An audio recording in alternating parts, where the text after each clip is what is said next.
sometimes these policies result in death, like in the case of Amir Locke, George Floyd, Jamar Clark, Marcus Golden, and Hardell Sherrill. So we're here today in solidarity to demand, one, that the officers who murdered Amir Locke be arrested, charged, and fired from the police department. We're also demanding that the chief of police resign or be fired immediately. And we also want the city of Minneapolis and the state of Minnesota to start focusing on economic justice for the American descendants of chattel slavery who reside in Minnesota. We've contributed, black men have contributed mightily to the state of Minnesota, from building the Capitol here in St. Paul, to having black elected officials as mayors or even Minnesota state senators. So we contribute a lot, and we want what's owed to us. We want to be treated fairly and equally, and we want our children to stop being attacked by the police in the state of Minnesota. No justice. No peace. No justice. No peace. No justice. No peace. Thank you. Let's give Brother Trey Hearns a round of applause.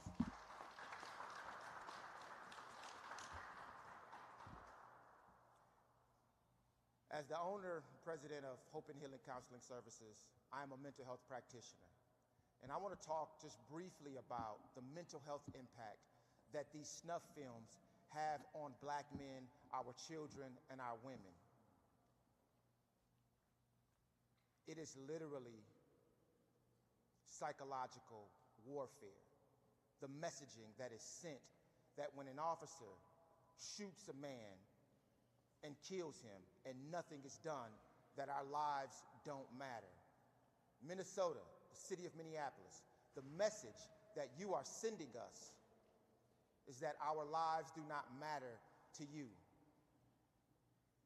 We need you to understand very deeply and strongly the impact mentally that these incidents have on our community. It creates another trauma on top of several other traumas. And we are struggling every single day to get up, to stand up, to go and face this country and do what we have to do to take care of our families, to feed our families, to look out for our community. And we need this all to end. We need you to acknowledge it, we need you to recognize it, and we need to see policy changes that will impact us positively versus negatively. The next speaker we will have, amazing brother, who I love working with, is Jaylani Hussein, Executive Director of CARE.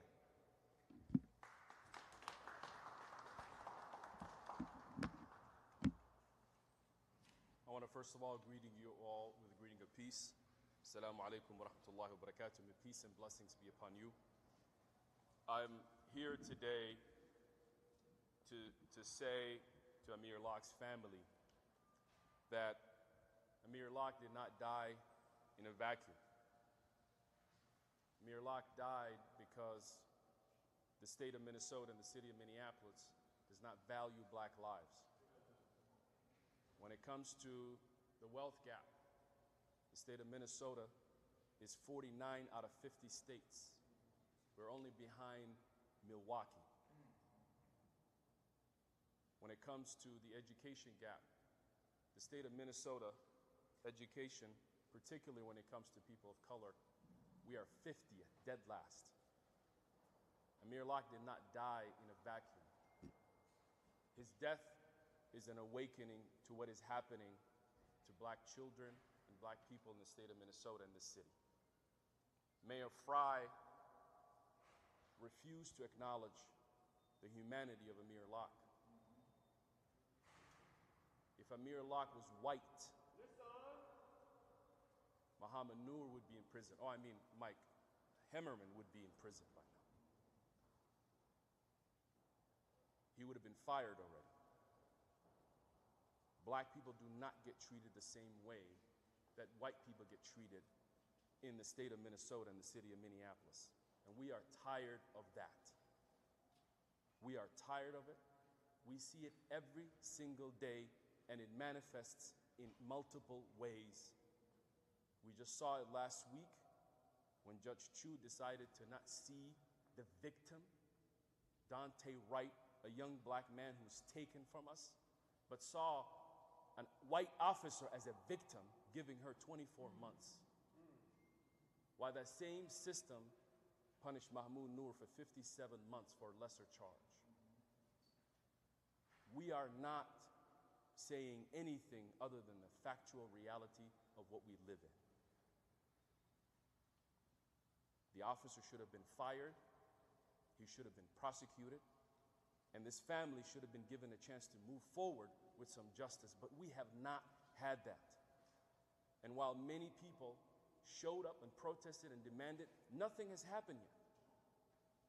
And right now, the Capitol, they're trying to pass the Amir Locke bill, and we had even a single Democrat who refused to actually pass the no-knock warrant. And it still has not hit the floor, yet the Republican senators are now using what we saw in those black and white movies. They are using in this time when we are asking for police accountability to say we need to give the police more money. We need to give the police more support. We need to put ads for police officers. It's a modern day type of lynching that we are dealing with today. When you, in the middle of a crisis like the killing of Amir Locke, the first thing that comes out of those Republicans is we need to support the police, not to hold them accountable. That is Minnesota. And those statistics that we have just talked about, they are the worst statistics in the country. Just the education, 50th, even home ownership, one of the worst in the country. It is time that we say enough is enough. And I'm standing here behind me, all these amazing black leaders, black men, who have to take the brunt of much of this. But we are not going anywhere. And we are digging deep into the energy and the sacrifices of generations before us who stood up in these types of moments and sacrificed so much to bring justice to our people and to our country. We are tired of being a nation that is interested in fueling wars, but not interested in taking care of its own people. And today, more people care about what is happening in Ukraine than what is happening right here in Minneapolis, what is happening right here in Minnesota. They're going to spend more money talking and preparing for a war than actually addressing the issues here. When we talk about reparation for descendants of slaves in the state and in this country, it has become a language that many politicians run away from. But only it took 18 months of a pandemic, and now the state is giving up millions of dollars to pandemic workers. How about the injustice that has been happening in this country since its foundation? How about we recognize that pandemic? How about we provide funding and support to the communities that are struggling, who are doing the hardest jobs today, who their children cannot get proper education because you're refusing to do so? Amir Locke did not die by himself. He died in a vacuum where many other children across the state are dying from multiple diseases and multiple attacks against our community. We say enough is enough. And we say today, moving forward, we're going to fight. Mayor Jacob Fry, you need to come out from your hiding and tell us exactly what you're doing, because you went in hiding. Yes. We need you to come out. The city council, it is time for you to take leadership, because the Mayor Fry is refusing to take leadership. And for the governor and the state leaders, it is time for you to stop talking only about inter-community violence and talk about state violence that you commit against our communities and hold those police accountable. We will fight every single day, and we will demand justice by any means necessary.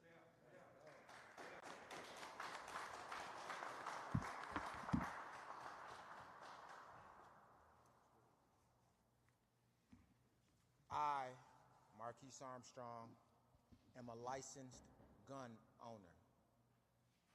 And I want to affirm right now in this moment, black men, brothers, We have a right to bear arms. Black women, you have a right to bear arms. It is our right. Amir Locke had his permit to carry his weapon. He had a legal weapon that was pointed to the ground with his index finger outside of the trigger guard and his thumb up over the safety, the way his training told him. Amir Locke did absolutely nothing wrong. Who did the wrong? Those officers who barged in his home, kicked his couch to provoke him, and then murdered him. What we've seen so far is a little bit of nothing. We saw a few seconds of one body camera footage. We are also demanding all of the body camera footage and all of the audio so that we can see everything that happened. Mayor Jacob Fry, you talked about transparency. Where is it? There was a press conference that you did in which a powerful sister in this city and around this nation interrupted and called out your BS. One of the things that you said is we need leadership, and then walked away. Thank you for showing us that you are not that. The next person I will call up is an elder in our community who all of us respect. Melvin Carter Jr. from Saving Our Sons.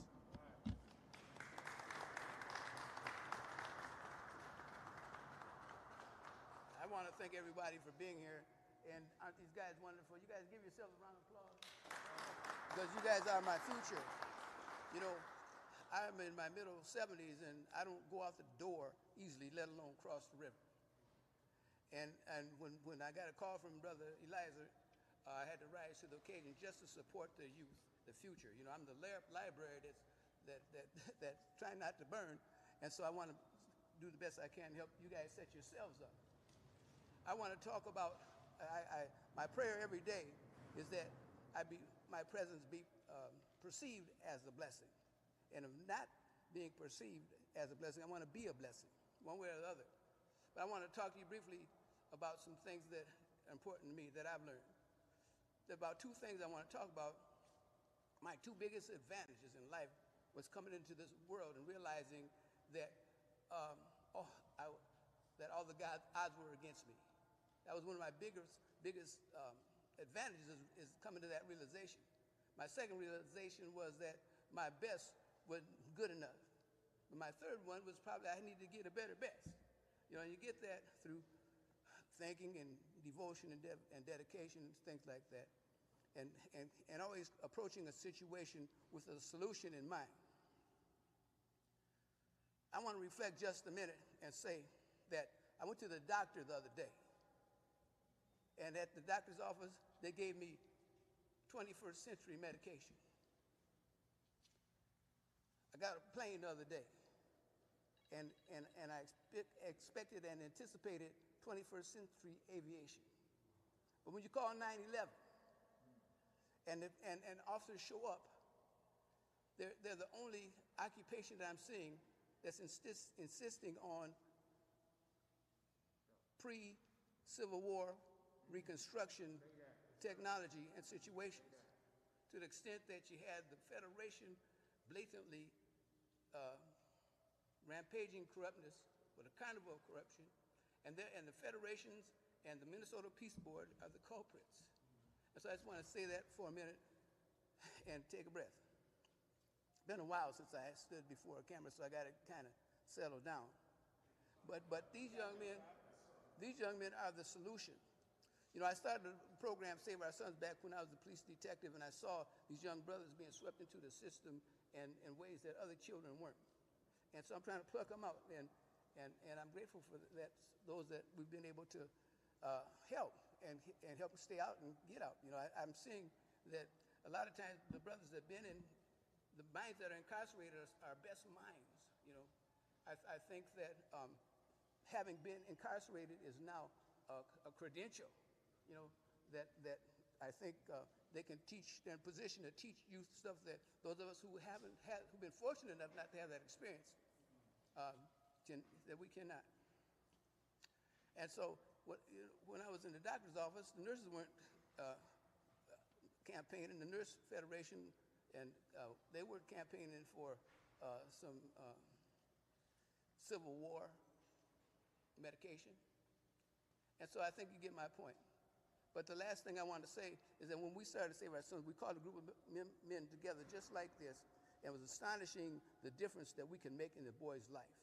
A lot of young boys just waiting for us to come and get them and make some sense. It's astonishing how when we come together and engage and even invade some of these young guys in ways that help them, it's astonishing the results that we can have.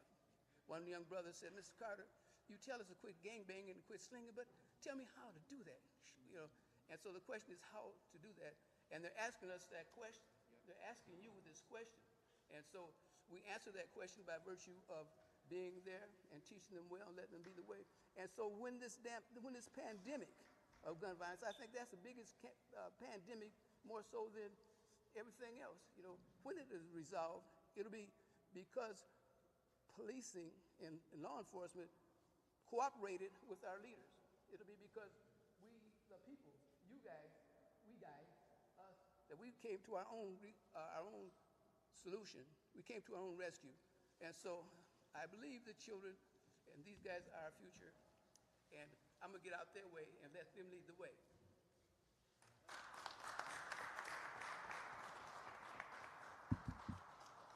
It is always a pleasure to have one of our elders amongst us.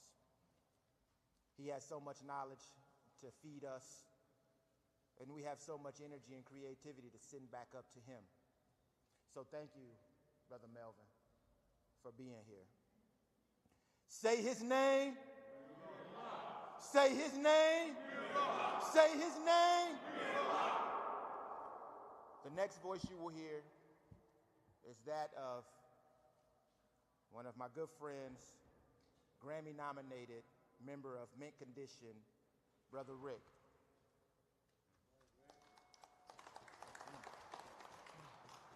How y'all doing today? I'm here because I care about the community, and I care about my people, and I care about all people. This is getting real close. I know Amir Locke's dad. I've worked with him. He's on Mint Condition Records. What's next? My kid? One of our kids? Y'all come in people's houses like gangsters and thugs with your guns, walking in anybody's house. Ain't got nothing to do with it, but you can get permission. A judge can give somebody permission to come in their crib. Like, what's gonna end this? Y'all need to stop these no-knock warrants. I know when you're gonna stop them, when the day don't turn out right, and you come up in the wrong person's house, and 6 people leave out on stretchers. And I don't wish that on nobody, but you can't be coming up and just knocking down anybody's door and coming up in people's crib. I used to love Minneapolis, man. I mean, I came here, for opportunities. I had a dream that I could meet Prince in the time, and I could end up working with him. And I got to work with Prince. I got to do shows with the time. And I love how Minnesota treated Prince. Y'all treated him during the Super Bowl. Did y'all see that? They turned the whole city purple. Like, y'all gave him so much love. And then Carver County, weeks later, treated him like a nigga. Released all of his photos in his house. This man was private, released every photo, pictures of his toilet, pictures of every pill, pictures of his body, disrespected the family, the community, the whole world. Prince was a legend. Prince was an icon. Prince had Grammys, American Music Awards, but in the state of Minnesota, at the end of the day, still nigga. Y'all gotta do better. And y'all gotta start treating these people better. Justice for Amir Locke.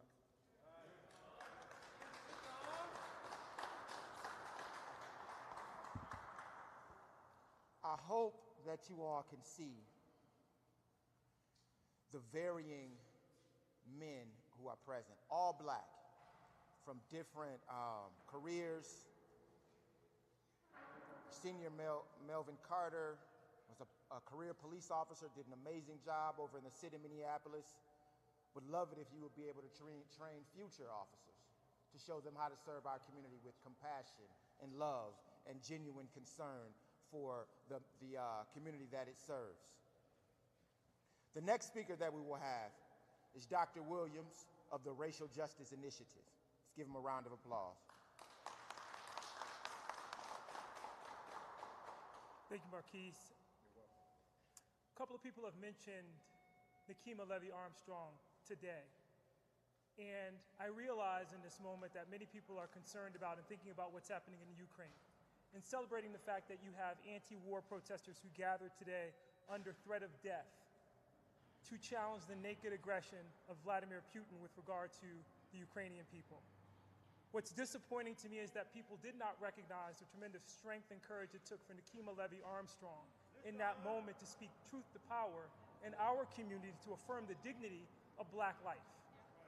The reason this is unacceptable is because on the eve of the Chauvin trial, they asked Pastor Heron at Zion Baptist Church what he thought the outcome would be. And he said, I don't know. But the challenge in our communities, we've seen this movie before. So many times before we can recite the lines.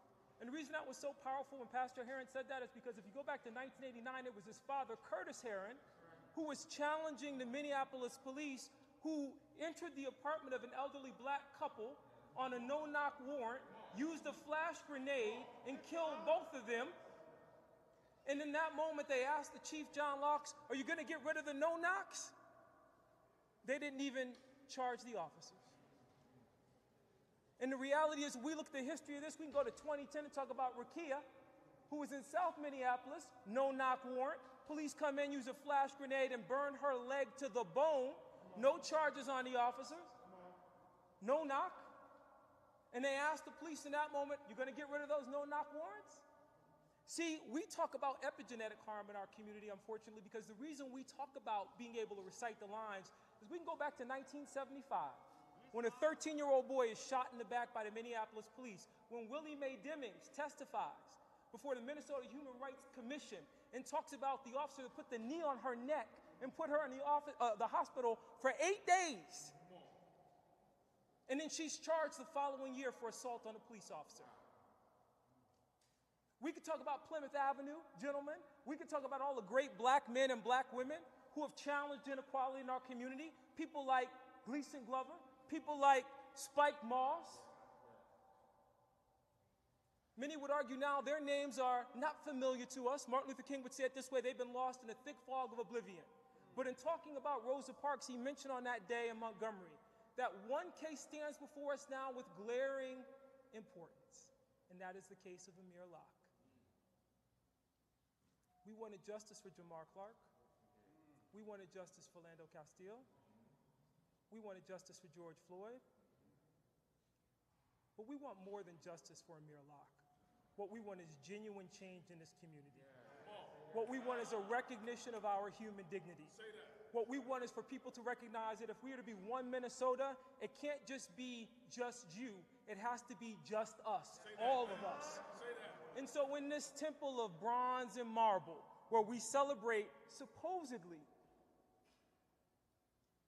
the strength and power of the great state of Minnesota, recognize what Arthur Cunningham said in 1975 when he made national news in the same way that our sister Nikema Levy Armstrong made national news when he said, the Minneapolis police have declared war on blacks and Indians.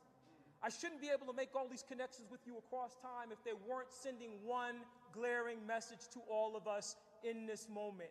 It is time for change to come to the city of Minneapolis, to the city of St. Paul, to the city of Bloomington, to the state of Minnesota.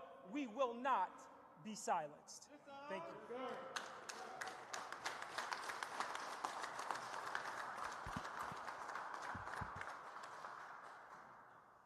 Dr. Williams, ladies and gentlemen. This next brother who I will call to the mic,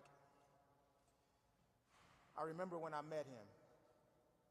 Unfortunately, Philando Castile was murdered. And I saw the pain in his body. And I did not know him at the time, but I just reached up and hugged him. And he began to weep in my arms. And I encouraged him, let it out. Since then, he has taken up the charge. He has answered the call that God has on his life. And I'm talking about none other than Representative John Thompson.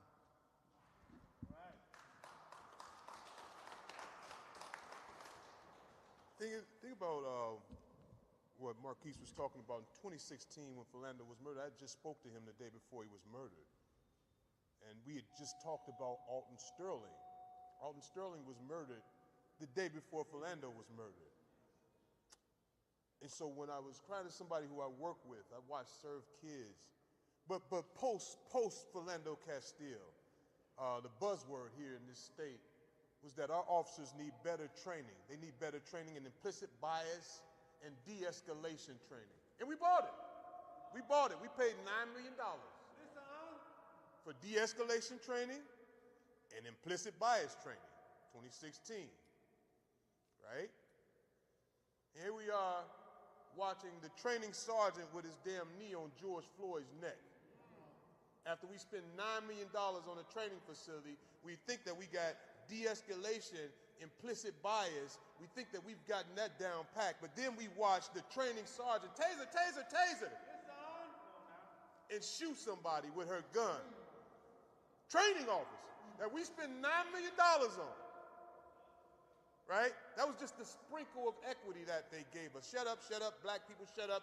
We'll give you de-escalation training. Stop talking about our police here in this state. We bought it. Post George Floyd.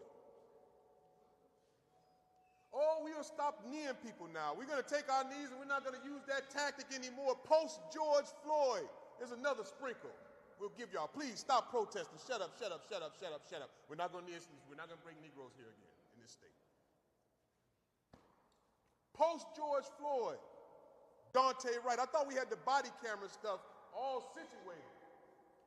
But then I see a young man in Uptown murdered as he was taking his girlfriend out to eat at Stella's. And ironically, there's no body camera video after we fought in bulk that we're going to get body cameras. Right?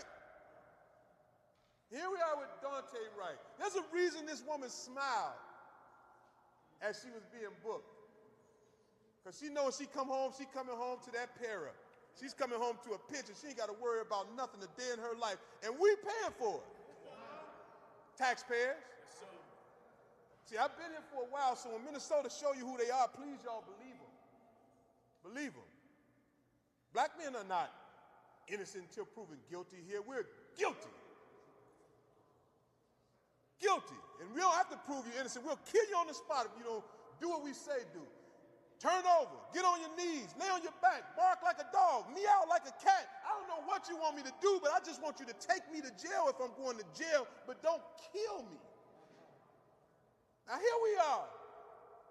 Dante Wright, George Floyd, Philando Castile, Cordell Handy, Hardell Sherrill, and the list just goes on and on and on with names of black men who've been taken from us by the people who're supposed to serve and protect us. And we ask for reform. But keep in mind, Martin Luther King and Betty Shabazz' husband asked for police reform in '65. And here we are in 2022 asking for the same thing. I don't think that they understand. We may need to change what reform means. Because reform don't mean give us sprinkles and sprinkles and sprinkles. Reform means give us a full reform or blow the system up. I never stood before this microphone and said, defund the police, and nor have they been defunded. They haven't been defunded. But since we're marching and protesting here, we're not going to police y'all area in Minneapolis. We're going to let them run wild in Minneapolis. I'm watching what y'all doing here. Don't be mad at my brass delivery. Be mad at what they're doing to black men in this state. Because if you were investing in education, we have some of the worst education disparities in this state. If you were investing in culturally intelligent mental health providers in this state, if you were investing in jobs and economic development, and not putting our money in the BIPOC pot, by the way, for African Americans here in this state, not the BIPOC pot, not the posse pot. I don't even know what BIPOC is. As a matter of fact, when I was in high school, BIPOC wasn't even a word. It wasn't even an acronym. They were calling us niggas. African American, colored, black.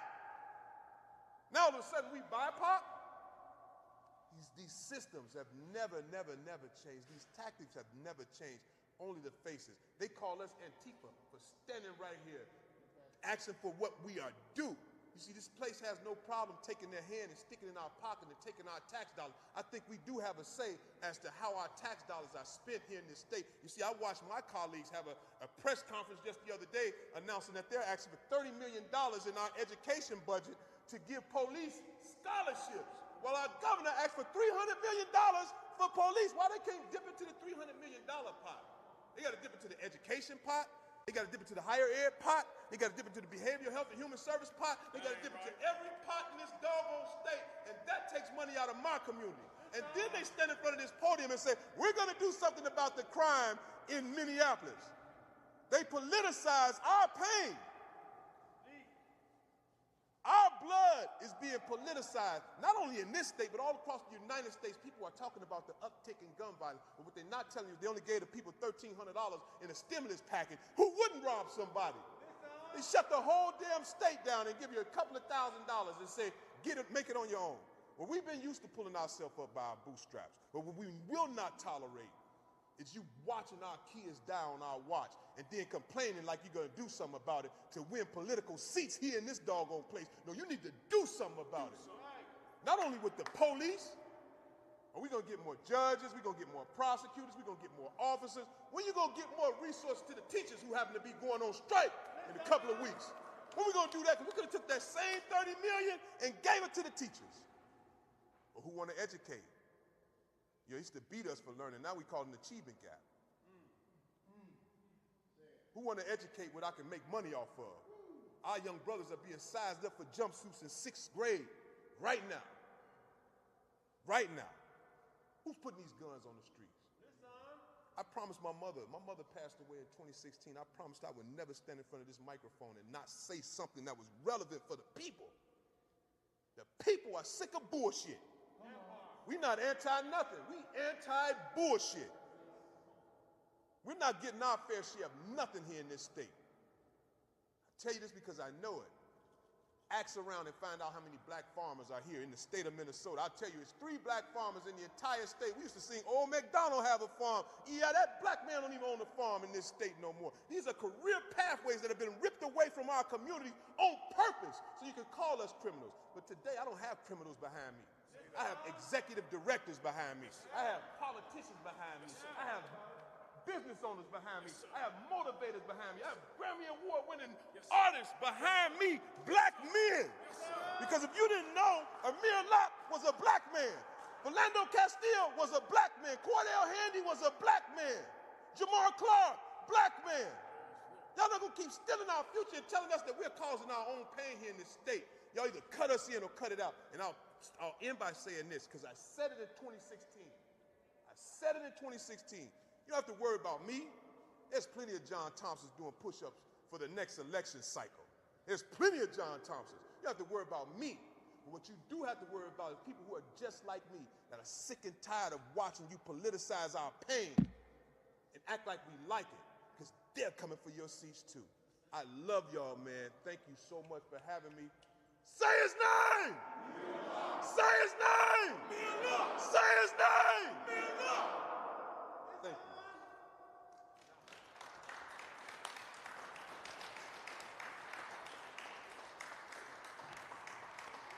Repeat after me. I am a man. I am a man.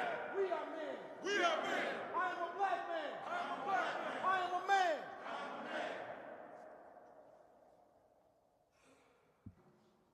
We are men. We are humans. We have emotions. We cry when we're in pain.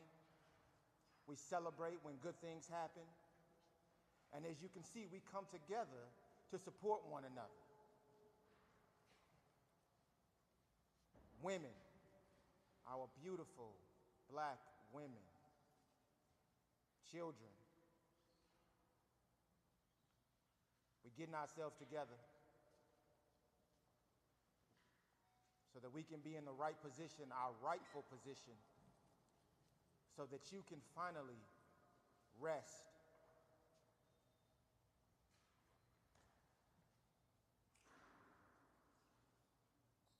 The next brother that I'm going to ask to come up and speak has been in this community for over 30 years. He's a transplant from Chicago, Illinois. Came here for a better life. And that he did. He created a better life for himself. At one point, he was a radio personality, comedian, and hosted many events in my early 20s where we could all go and celebrate and have fun. And since then, he's taken a more serious role. He's the founder of Doorstep Foundation. And Doorstep Foundation is doing amazing work with our youth in the community. He organized a mentoring program called Den Brothers for young men, helping to mentor and guide them in the right way. And most recently, he and his wife started Deb's Girls to help young women in the same way. Unfortunately, he lost his daughter to gun violence, to community violence. So we are here not just speaking against the violence that police commit against us, but we're speaking against all forms of violence. Does not matter who the perpetrator is. The outcome is the same. The pain, the grief, the loss is the same. So without further ado, my brother, Andre Debonair McNeil.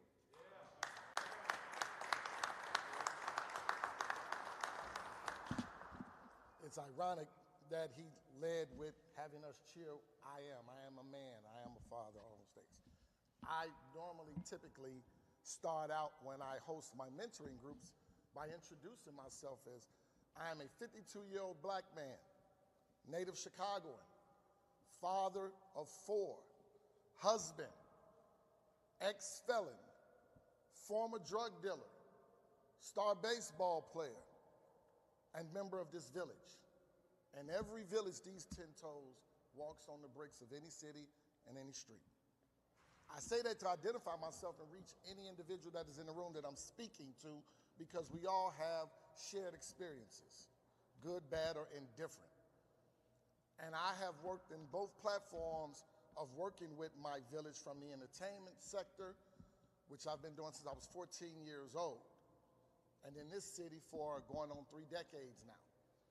And over the last 7 years, mentoring African-American males in this city, and now young ladies in this city as well. It's tough doing what I do on a daily basis. One, because when I wake up and I drive out my driveway, every time a blue and white is behind me, there is a certain anxiety that comes over me. No matter how good my insurance is, how long I've been paying, the good hands people all state. No matter if my plates and my sticker is there, I don't have anything hanging from my rearview mirror, the tail light bulb is still working on my license plate, and I'm doing 5 miles under the typical speed limit. Most of you that are not African American, black, people of color, don't have to deal with those same situations. From North Minneapolis, West St. Paul, South St. Paul, Edina, no matter where we go, we're subject to that encounter that could change the course of my life, any of these men's lives behind me, as fathers, husbands, brothers, nephews, grandsons, grandfathers, and men of the village. I knew Amir Locke when he was a shorty, and I say I knew because time had passed, so I still do him, but his dad and I had a 25-year relationship in the entertainment industry. So you can imagine that when I got that information, when I got that call, I was re-traumatized all over again, because from the streets of Chicago to the streets of Minneapolis, I have seen injustices. When I first came here 27 years ago, they said it was a great place to raise a family. But if you do the numbers, the hell it is. Disparity in housing, in education, wages. And we have been in the news cycle nationally and internationally for more than, I think it's now up to 7 deaths of African American men at the hands of law enforcement. Who's went to jail yet? 1? Only 1 or 2 have been charged. One even had the nerve to smile on her mugshot. So when you talk about justice, tell me how can a judge cry for the officer and not the family? We'll see you at the polls. How can those who refuse to sit at the table with us continuously stand there in a press conference and say, we need new leadership? When you point at us, there's four fingers pointing right back at you. I don't care what side of the table you sit on. Police reform, defunding, housing, education. You are failing your community. And you have been for quite some time. When the numbers came out, I think it was about 6 years ago, that we were below Mississippi. We were below Mississippi. And we have X amount of Fortune 500 companies here in this state. How can you call yourself successful? And as a person who is there elected by the people for the people. Reform, transparency, and justice has not taken place in this state by your own actions and accountability, and most by your choices. Show the numbers. Let's talk about from day one when you said body cams were a necessity and it would aid in police reform. Release the data that shows how many times an officer was disciplined for turning off their body camera, for failed body camera. Show us the data, but first show me the definition of police brutality and excessive force. And I bet you it'll show those 6 to 7 cases of the black men that have died at the hands of law enforcement right in Webster's dictionary. And yet nothing has taken place. No change has been made. But here you come around election time looking for us and our black leaders or our BIPOC leaders or whoever to help you get over the hump. And then we can't get 30 minutes with you to talk about the injustices that just took place of the poster that he's holding and the several posters that have been held up in this rotunda previously. And you'll come back around shucking and jiving, smiling and asking for our support again. You may ask us to help you get to the Olympics here in the city. You may ask us to build another stadium. But what you're not asking and what you're not doing is helping us build our communities that make us safe, that we're allowed to live, work, and play in safe streets with viable restaurants and things of that nature. Look at Nicollet Mall. Look at Hennepin. Look at South St. Paul. Look at West St. Paul, East St. Paul. Look at these areas in our communities that are getting worse by the day. And yet you guys keep getting money from the federal government funneled in, and you dole it out like little pieces of candy during the week as opposed to spreading the wealth like you're supposed to be doing responsibly. Responsibly. And don't take this action of these wonderful, amazing gentlemen in the community lightly. We're galvanizing, we're gathering. We're lacing up our boots and we're getting stronger. We're getting wiser. We're learning to play the game the way you play it. We'll see you at the polls and we'll see you in the streets. As a father of a college student who was murdered due to domestic violence, I'm a proponent for domestic violence. I'm also about gun violence. There are private gun owners that can buy a whole block of guns, a lot of them. And when I say lot, L-O-T, not in many, but a lot of guns. And then all of a sudden they come up missing and there's no accountability as to who he sold them to. And why is this the third time your storage space has been robbed, quote unquote? Why? Those same guns end up on the streets in the hands of individuals who are impoverished and who are starving. You want to stop gun violence? Look at your neighbors. Look at the people you live next door to. Look at the people you call law enforcement. Hold each other accountable at the top and watch all of that trickle down. Not to the bottom, but just to where it's supposed to be. And a father like me who would never see his daughter graduate college, walk down the aisle, help her buy her first house, I will never see that. And there's others like me that won't. So when you tell me you're doing your damn job, I'm going to look at you. I'm going to look you up and down, and I'm going to walk away from you because what I might do may end me up in the police car, and I might not make it home to see my wife and feed my family.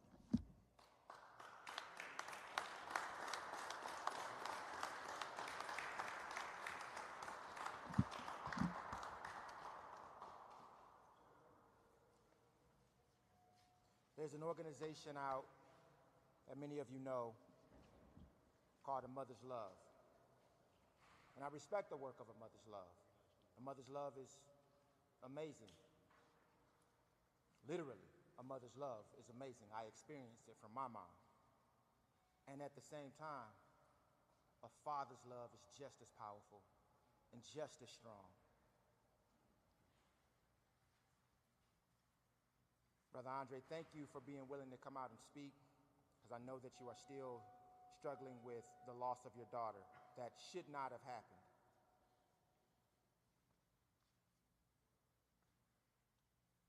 Got to stop all the violence, all the gun violence, all the crime. It's not just members of the community who commit crimes, as we can see by the many, many videos. Police officers also commit crimes. Unfortunately, they get a pass usually. But we're calling for an end to that. We did get a victory, a symbol of justice, a couple of years ago when former officer Derek Chauvin was first fired, then charged, then found guilty, and sent to prison. And we celebrate that.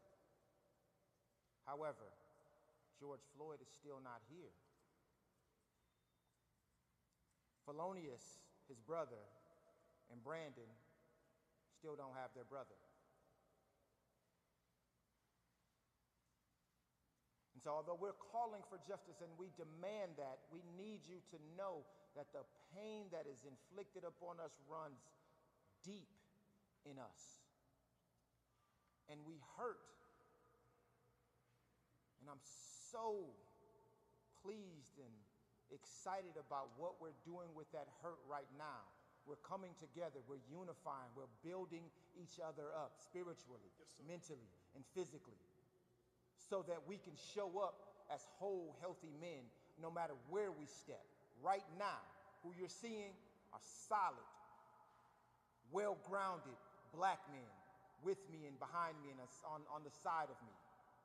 And before long, you're going to see an entire community of men who are standing like that. The next individuals who I am calling are Felonious George's brother, and Brandon Williams, his nephew. Let's give him a round of applause. Say his name! Say his name! Say his name! Say his name!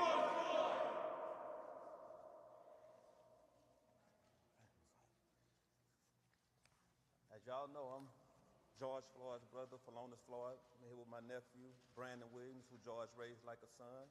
And I'm here with my best friend. Yes, sir. Yeah, he's a hero. Him, Darnella Fraser, all. So I said that to say this. Every time I come to Minnesota, it's always a problem. We came down here for George, but instead, Dante Wright was murdered. We spoke up for him. Then we come down here for this federal case, and you look up, you see another child being murdered. Amir Locke, he was 22 years young. He's a young man. Sometimes I think about the wrong places lead you to the right places. I just want to know this. How can people be more upset with a cop being fired than a black person being murdered? This is why I'm seeking justice for two justice systems, one for black America and one for white America. This is terrible. Y'all think this is the criminal justice system for a reason? Nope. This is the criminal legal system, and justice has nothing to do with it. For the past year, we've been through a lot, and here we are all. We all are still standing. In the end, it comes down to how much of your humanity, your soul, anything that you can light that flame inside of you to get involved and sacrifice for the greater good. What happened to Amir Locke was a tragedy, and my heart goes out to them every day. I'm seeking accountability for them. I pray for them every day. But I need Congress to understand this. I'm talking to the Senate. Y'all need to pull these cameras a little bit closer if y'all have to. Y'all need to pass the George Floyd Policing Act.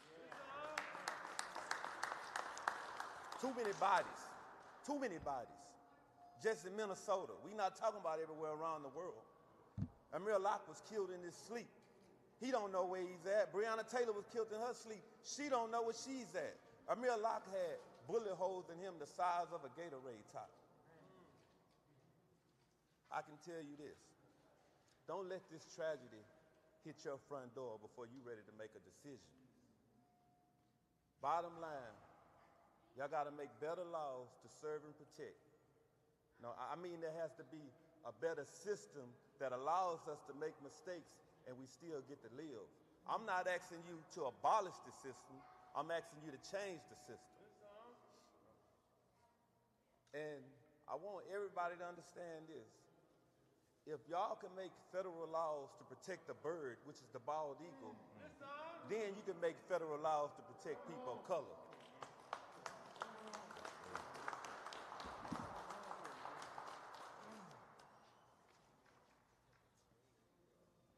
I'm Brandon Williams, nephew of George Floyd. I'll be brief. I came here unprepared. We were awaiting the verdict of the three former officers, that's responsible for murdering my uncle. Right now, in any second, we can get a call saying that the verdict is in. We're a little emotional about that because we all know how that goes. So let me say this. Being that I'm unprepared, I had one word that stuck in my head, and it is racism. And so often they tend to make everything, they tend to say that we make everything about race and try to make us look like angry black men. But as I look around, I see a lot of great black men behind me. But my only question is, are we wrong for being angry if we are angry? You don't have to deal with your brother or son being pulled over because of something hanging in his rearview mirror and he's supposedly accidentally shot and killed by an officer reaching for a taser. We don't get to go to Burger King after shooting up a church and killing several people. If you look at the Kim Potter verdict, 18 months for a black man's life, you reverse the roles, and that's a black officer killing a white person. 18 years wouldn't even be on the table. So we can make it about race, or we can't make it about race. But one thing I know, this system isn't built for people that look like us. So maybe we are angry. Are we wrong for being angry? Every time I'm here, it seems nothing good is happening. I got that call about my uncle, and ever since then, I've been back and forth to Minneapolis and Minnesota at least 20 to 30 times. We came here last summer for the Chauvin trial. We were out getting more clothes because, we stayed here the duration of the trial, which was about 4 weeks. So we needed more clothes. We went to go get some suits and some more stuff. And we were right there in Brooklyn Center, and we got a call saying that the police had killed somebody. And it turned out to be Dante Wright. Then a few weeks ago, we were here because the trial is going on, and they killed Amir Locke. Again, I can't make this up, like he said. For what? They don't serve no-knock warrants in the better neighborhoods because they know exactly what they're designed for. Nothing good comes from those no-knock warrants. Well, one thing comes from black people being killed. Breonna Taylor, beautiful black woman, was killed in her own home while sleeping, while the police served a no-knock warrant. And you know, I'm real close with their family. And the officer, instead of being on trial for killing an innocent black woman, he's on trial for shooting a bullet through a wall. A wall.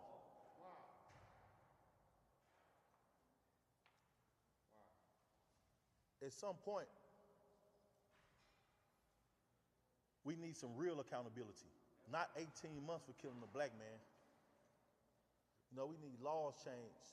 We need policies that's going to protect us. Well, not even protect us, just ensure that we won't be killed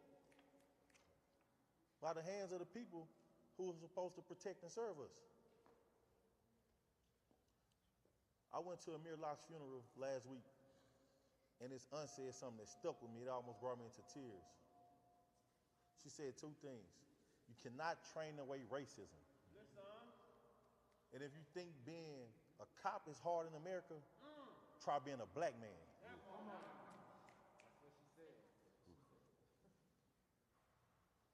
What's so hard about being a black man? Are we dangerous? You know, I can go on and on, but I'll close on this. It's passed the George Floyd Justice and Policing Act. You know, we need accountability, we need better policing. And the next time I come here, I hope it's for a good reason, which is the passing of Amir Locke bill. Let's ban these no-knock warrants.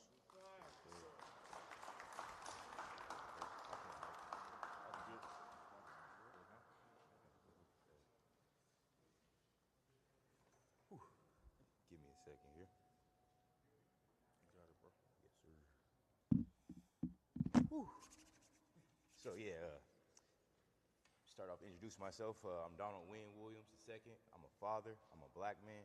I'm an entrepreneur of this community. I've been around this community for about 34 years now, you know, and things have to change.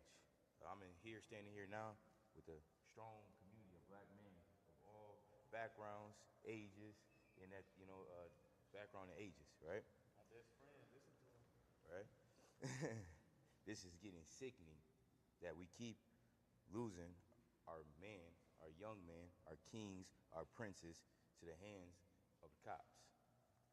When would the state, when would America take the time to train these officers not to use violence, not to use deadly force?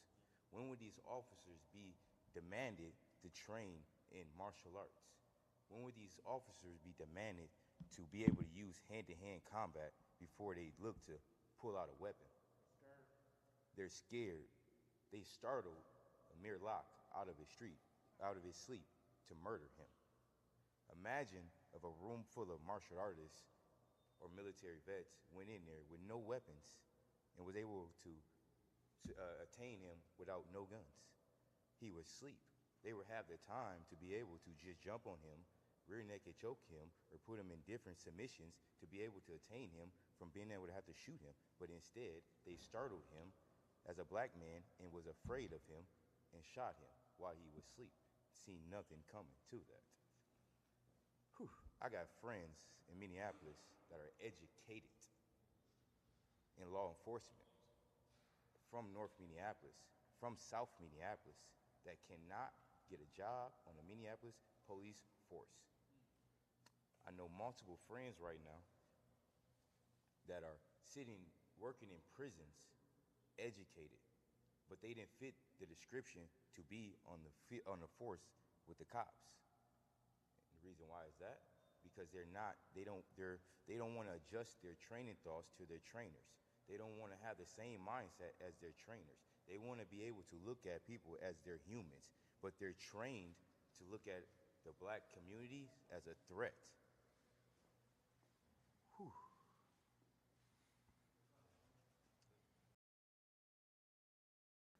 Having to deal with your brother, having to deal with your uncle, and then now we're back again here for Amir Locke. And the shootings and the killings that are going on in the community is just terrible. They need to pass the George Floyd Policing Act. They need to pass the Amir No-Knock Warrant Act.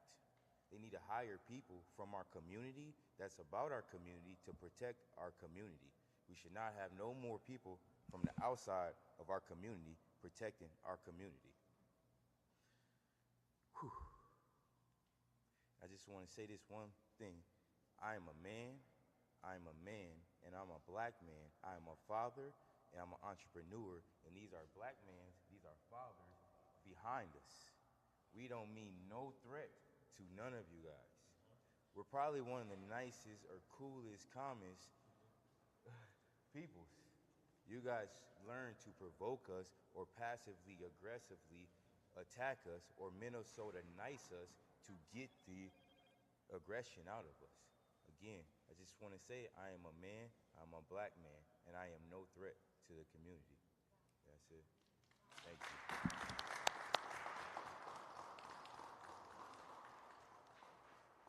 Everybody always talking about police reform, how we can change this and change that.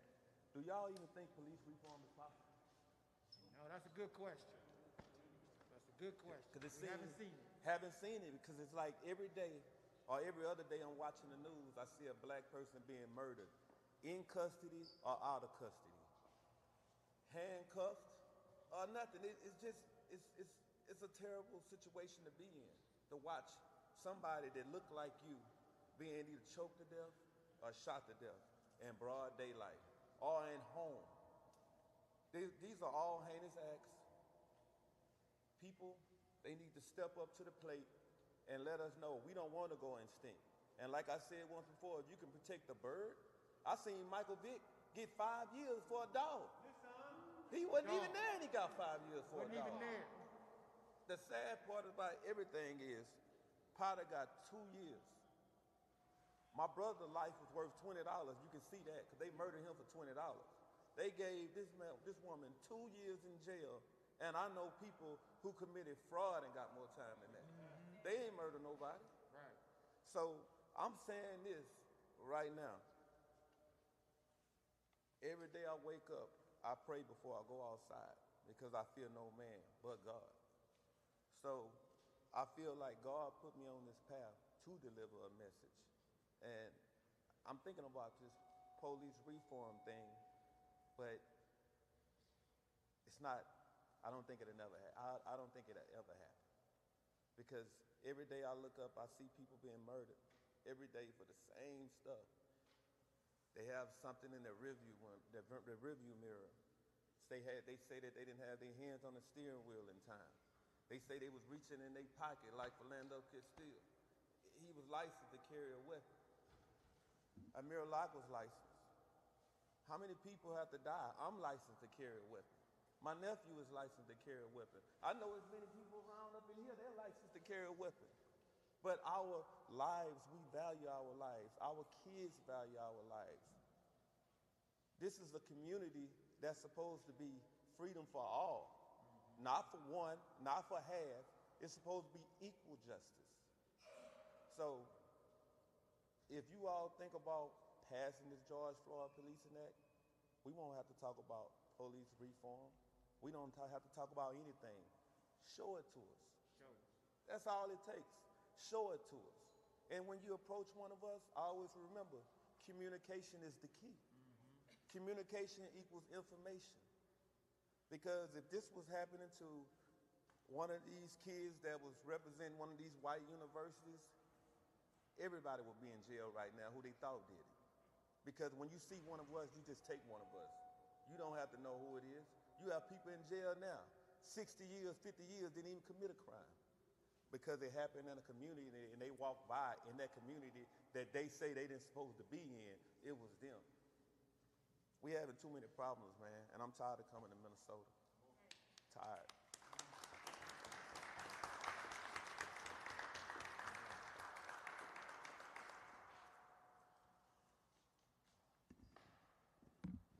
Just had a thought as the topic of police reform was being brought up.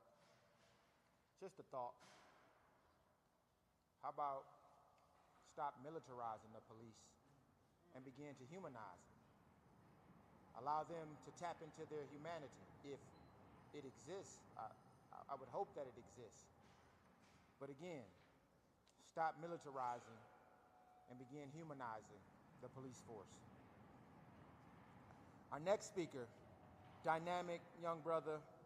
I've had the pleasure of working with him on my wife's campaign, getting to know him on an intimate level. I consider him my little brother. Elijah Darris, Executive Director of the Minnesota Freedom Fund.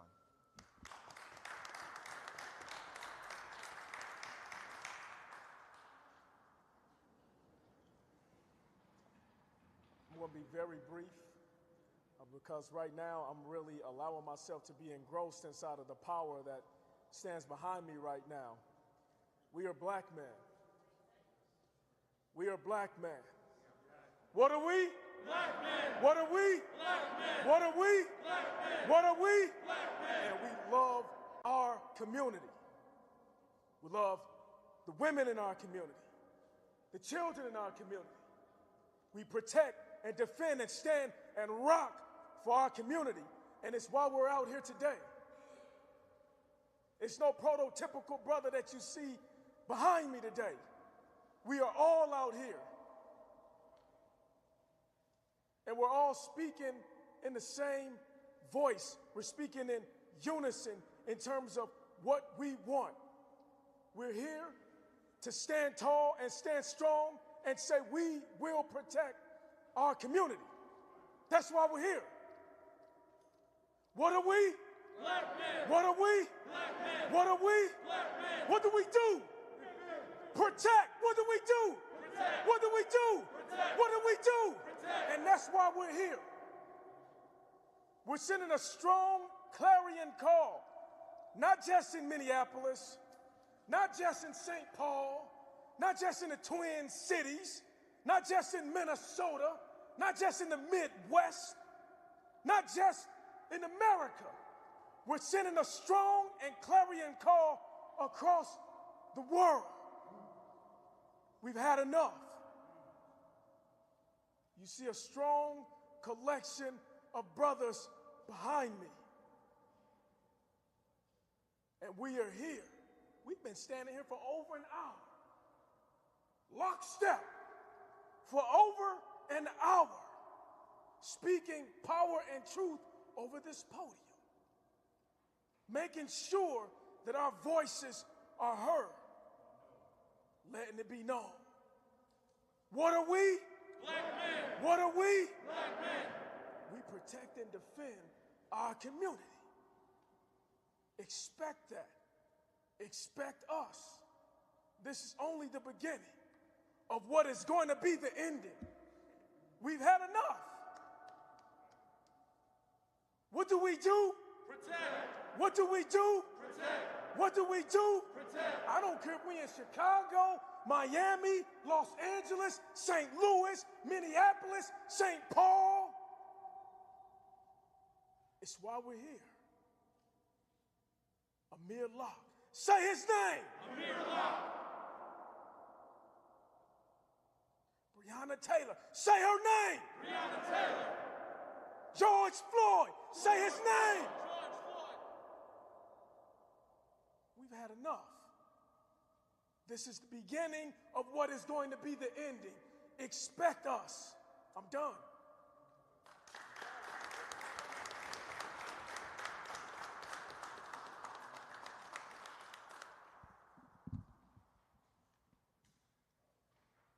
Thank you, Eli. Thank you, thank you, thank you. Next brother who I'm going to call up has been out here for over 20 years, probably longer than that, doing his part to serve this community, to protect our young people, to protect our women and our children. Brothers Farji Shahir, President and CEO of Innovative Solutions, and a member of the Next Step program with the hospitals. Let's give this brother a round of applause.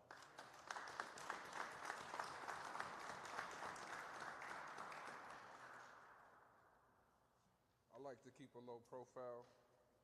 If you ever meet me, it's not a good thing. That's how I like to keep it. I'm one of the founding members of the Next Step team at Hennepin County Medical Center, and I am in the front lines every time somebody is shot in our city, or somebody from our team is on the front lines every time somebody is shot in this city. Last year we had 610 shootings. About 80% of those were African American men. And right now, I just want to come as a father, active community member, businessman, entrepreneur, leader, mentor, all of the things that I do when I'm not on the clock is how I come today. Because as a black man, we are not recognized as being American citizens right now. This is something that has been historically going on since the beginning of the American population, and it's something that is probably embedded in the fabrics of the American culture to this day. What we are dealing with is modern-day lynchings, and the fact that we aren't looked at as American citizens allows other entities to infringe upon our rights. When we get shot in our neighborhoods, there's no response. Out of the 600 and some odd shootings we had last year, only 37% of the homicides have been even investigated. And then they wonder why a lot of the young men in our community are running around with firearms. If you have nobody to protect you in a community that is not even looked at as being an American community, what do you do to make sure that you could preserve your life? Especially in an area where there are shootings on a regular basis. Like I said, 37% of the homicides have been investigated from last year. That's a small number. And now we have young men in our community that have to do what they can to protect themselves. Amir Locke did not deserve to die that morning. But somebody was going to die that morning. That no-knock warrant is justification for the police officers to react in the way that they do. For one, they are already in fear of us. So any slight movement, somebody was going to die that day. I don't feel safe in America. I don't feel safe in my neighborhood. I don't feel safe at work. I don't feel safe on the bus. My children are in a position to where I have to protect them, and I don't want them to feel fear. I want them to grow up in a better society. But the fact of the matter is, this is America. We are the unrecognized American citizens. Therefore, in the land of America, we do not possess the same rights as others. In America, our lives can be taken in a blinking of an eye, and the people who have caused this harm on our lives aren't even held to the full extent or accountability of the law. And I'm talking about that double-edged sword from not only community violence, but also the violence at the hands of police officers. I sat back and watched as Minneapolis police kind of set back and our city came and went into chaos. I saw the increase in violence after 2019 firsthand. And I'm here to say, when do we stop chasing the mirage? When do we stop chasing this false hope that at some point America is really going to accept us? We have to understand that as a community, we have to stand together. We have to make sure that we have the resources that we need to survive. Yes, support is needed, definitely. But we have to hold accountability for ourselves to make sure that we can thrive in the areas that we are living in. Our environments are not safe. Amir Locke did not deserve to die that day. And the sad part about it is that this stuff is happening all over this great country of ours. Once we get recognition as being American citizens, then I think we would actually start making the progress that we need to make. Until then, I'm not chasing no false hope. I'm gonna believe in these gentlemen behind me to hold me accountable for my actions within my community and to support me when we're dealing with the trauma that we're dealing with in our neighborhoods. That's all I gotta say.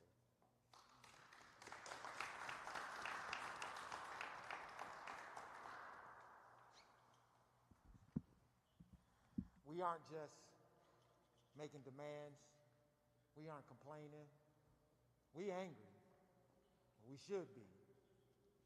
But more than that, we're activated. We out here doing the work that needs to be done to change things in our community. Next speaker, very powerful brother. Met out on the front lines. Believe he's an actor. Know he's also in media. But he also wears that hat, that infamous hat called an activist. Toussaint Morrison.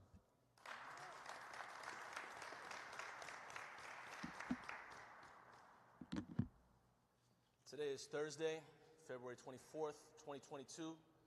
22 days ago, Amir Locke, 22-year-old black man, was shot and murdered by Minneapolis police officer Mark Hanneman. It has been 22 days since he was murdered. Mark Hanneman still has a job. Mayor Fry has not apologized. Mayor Fry did not attend the funeral. Interim Police Chief Amelia Huffman still has a job. And Amir's name was lied upon repeatedly, day after day. And this is not in a vacuum. A few years ago, Minnesota was rated as one of the most unwelcoming states in the country. The top two demographics that would leave are people that look like the brothers right behind me and people that would come in from out of town wondering what the hell is going on. The disparity here is rock bottom in education, law enforcement, employment, and look no further than the brothers right behind me to tell you about it. Somewhere, there is a black boy on the other side of a door in the principal's office wondering why. Somewhere, there was a black man on the other side of the bars in Stillwater wondering why. And Minnesota gives no answers. You can give an objective answer, you give a subjective answer, but what Minnesota does is it dismisses it. Race what? Racial disparity who? George who? You turn up for an international movement and then you shut down because it's winter and a young black man was shot in an apartment who was not a suspect. Again, Hanneman still has his job. The mayor has not apologized. Amelia Huffman still has her job. This is an abject failure from top to bottom. And the Minneapolis City Council before May 25th, 2020 would have thought that BLM stood for Bike Lanes Matter until afterwards. And the new City Council has an opportunity to do better. The mayor had many opportunities to do better. And he has abjectly failed on all of them. Late 2020, he told us that no-knock warrants, he was doing the work, and he was banning them. And then what happens? Somebody gets killed in a no-knock warrant. And then what does he say? He holds a secret press conference upstairs, lies, is approached by a powerful black woman named Nakima Levy-Armstrong, and can't even come to words, can't say anything. The police chief goes beet red because they've run out of lies, they've run out of stories, they've run out of stories to sell you. What happens next? I would ask one of these gentlemen back here what happens next. Ask them.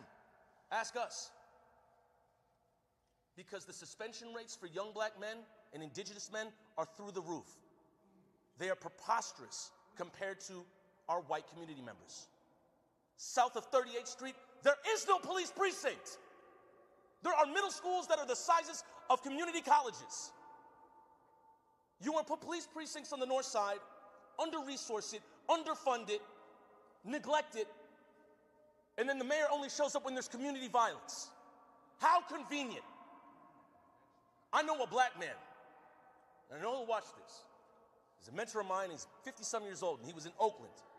And when he grew up in Oakland, grew up in poverty, and it was an idea of his to rob a bank one day because he thought that that's how he was going to get by. Now, you pull a white kid out of Kenwood and take 10 of them and ask any of them, have you ever thought of robbing a bank? Have you ever thought of getting a gun?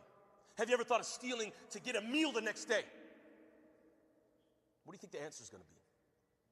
This state is so backwards, it is selling you BS and hoping that you'll feed off on it. They're hoping that the winter is going to continue and be long, so nobody's going to go out into the streets and hurt any of the precious property, because it's been property over people since the beginning, since the colonization of this damn country.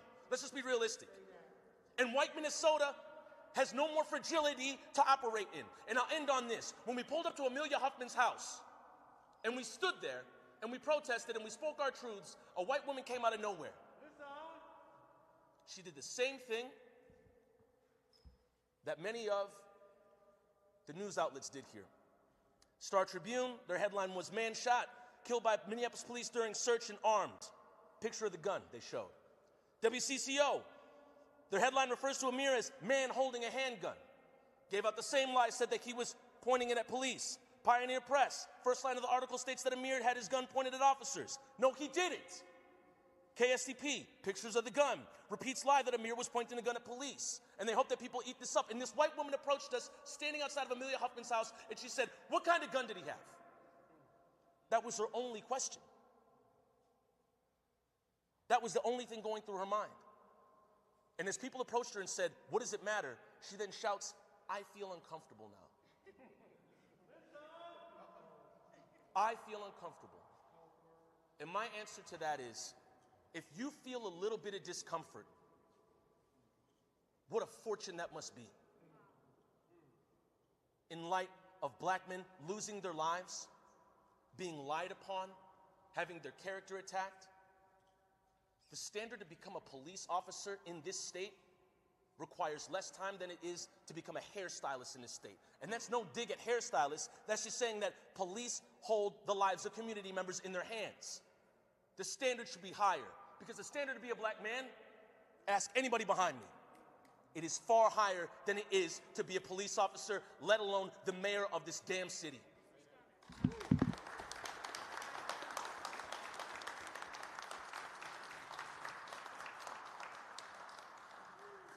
Toussaint Morrison, powerful, powerful brother, powerful speaker.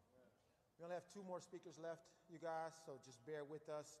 Next speaker I call, brother, incredible story. You all, I'm sure, know his story. It's a pleasure to have him present because we didn't think he would be present at all. Mayan Burrell, ladies and gentlemen.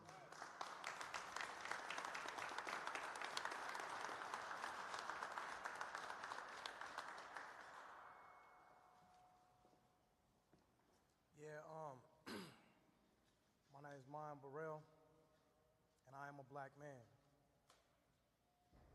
I was also a 16-year-old black child who was kidnapped from his community and thrown away for nearly 2 decades of his life, charged, tried, and convicted for a crime that he didn't commit here in the state of Minnesota by the same police force that justified the mass incarceration as well as the mass genocide of my people by the hands of the same police force that's put here to protect and serve.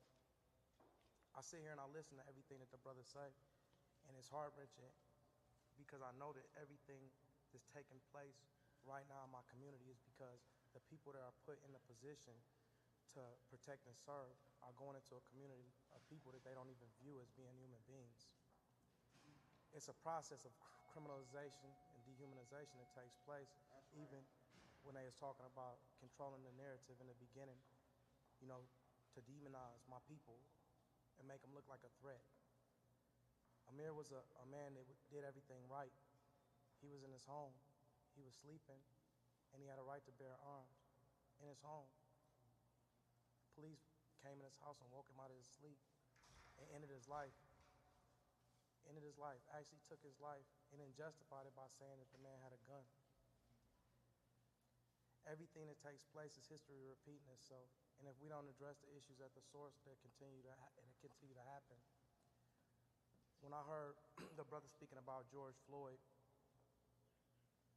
I remember sitting in prison and watching a police put his knee in the back of this brother's neck, choke him out, you know what I mean, while he's begging for his mom. And I remember looking at that footage and where it was taking place.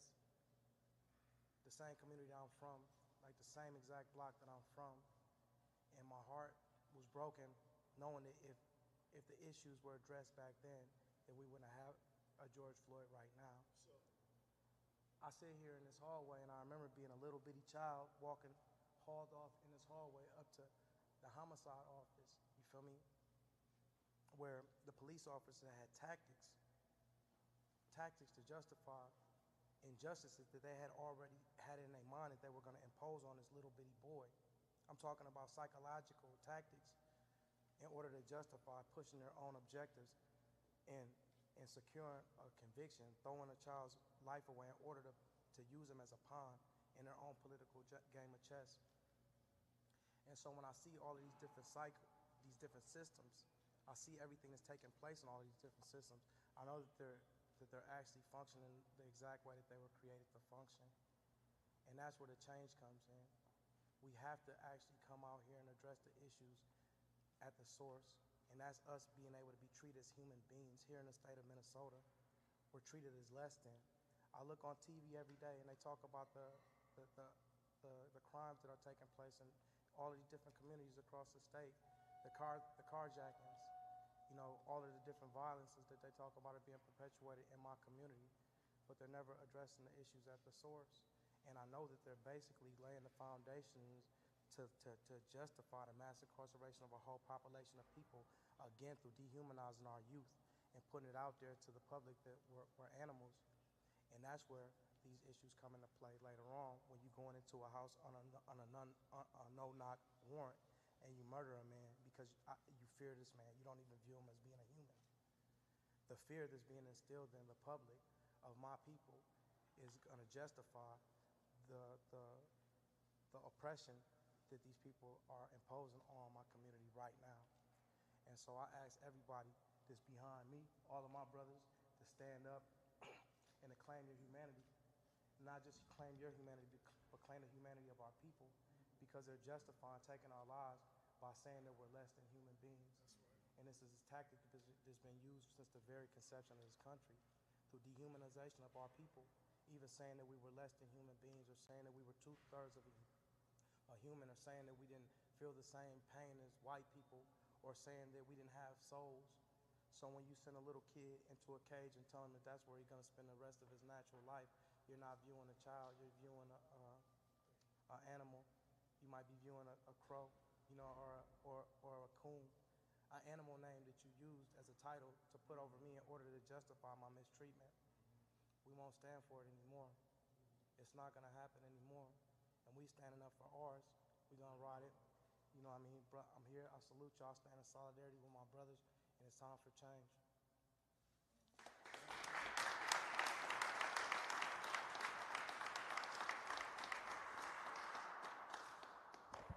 There's a lot of wisdom, there's a lot of knowledge, and there are a lot of things that reside inside of Mayan, and I cannot wait to see it all begin to manifest even more. I said there were 2 more speakers. Now there's 2 more speakers. Forgive me. We have to create our own platform for black men to have a voice, because no one creates it for us. And so we have a lot inside of us to share. So just bear just a little bit longer. The next voice you will hear is Izzy Doré, member of, goodness gracious, ACLU. Powerful young brother, Izzy.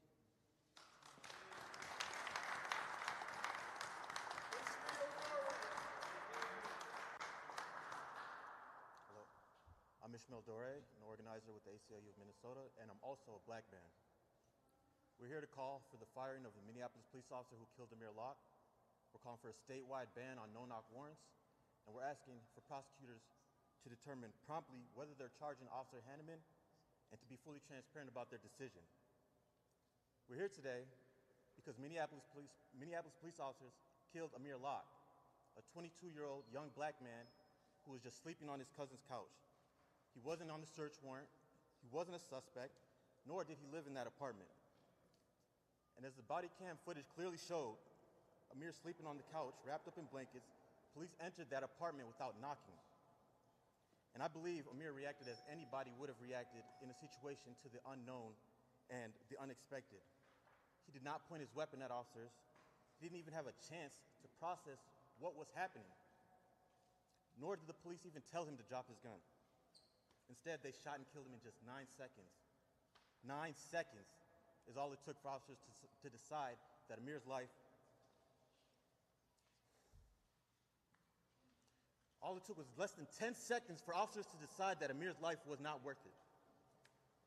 No one should be executed because of a search warrant. A search warrant should not equal a death warrant. That's right. And having a gun does not justify killing someone. Because newsflash, a black man can have a gun. In an open and carry state, yes. Not one of the officers fired besides Officer Hanneman. His actions were wrong, extremely unreasonable under the circumstances, and we believe that the MPD should fire him for violating MPD policy. We believe the state at large must enact a ban on no-knock warrants. The city of Minneapolis and the MPD should also make permanent the temporary halt on no-knock warrants. Make it permanent. We also believe that prosecutors must come forth quickly with the charging decision and an explanation. With so much information already known, we ask, what are you waiting for? Amir Locke's family deserves answers. The Minneapolis Police Department has yet again left behind a family and a community to mourn. We put so much of our city's budget into these so-called professionals, and look at our results year after year. Waiting only adds to the pain. And on a personal note, as a black man living in this city, I see yet again that the city of Minneapolis and the Minneapolis Police Department have no interest in my service, safety, or protection here. So my question for the city and for the police, when are you going to get your shit together? Because there's only so much that a community is willing to take until a community fights back. Thank you.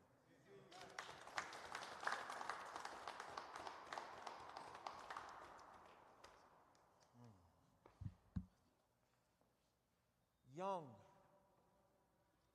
gifted, and black. That's who just came up, y'all. The next speaker. And fighter. And champion. Strong-willed, strong-voiced young man. DJ Hooker, ladies and gentlemen. Right, DJ.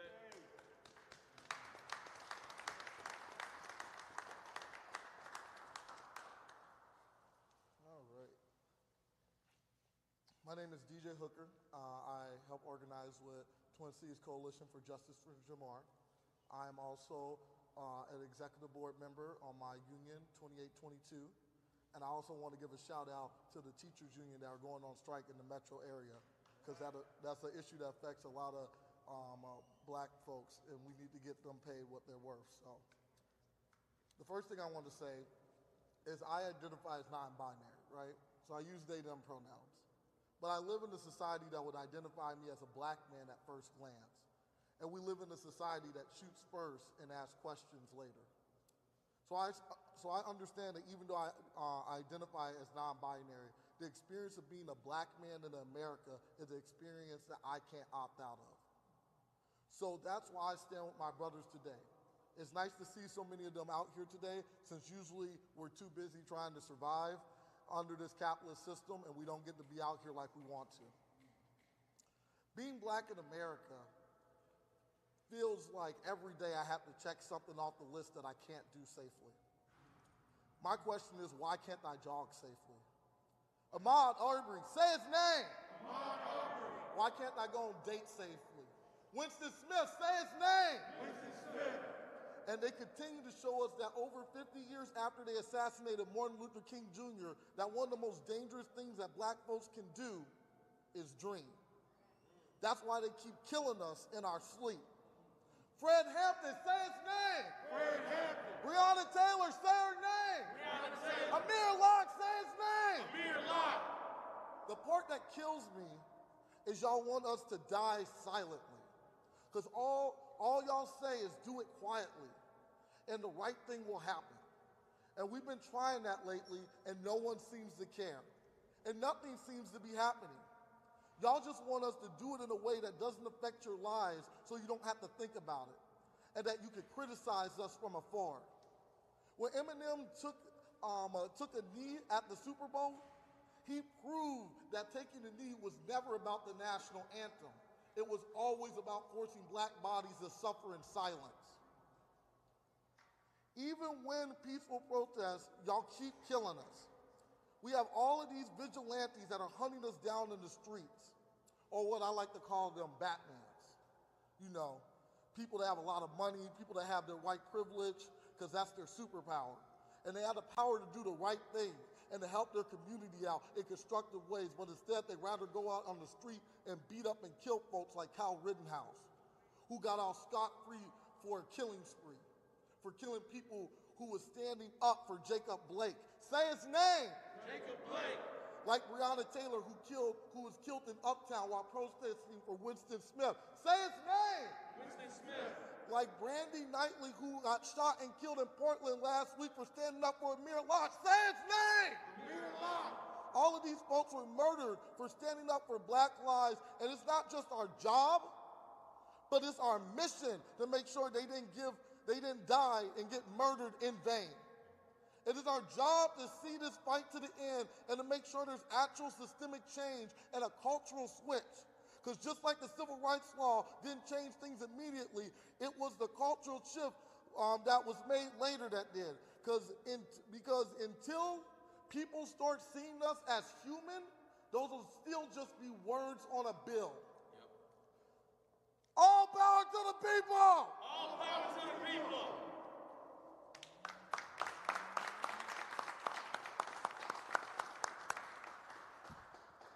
I want to thank you all. I know this was a long press conference, but a necessary press conference. We as black men are standing up, standing together, standing tall, demanding, I repeat, demanding that Mark Hanneman be fired, that the chief of police either resign or be fired, and that the remaining body camera footage and audio be released immediately. Don't give us just 9 seconds when each officer should have had their body camera on. We want all of it. So you're talking about transparency. We ain't talking about a little bit. I told y'all before at the last press conference, a half a truth is a lie. Thank you.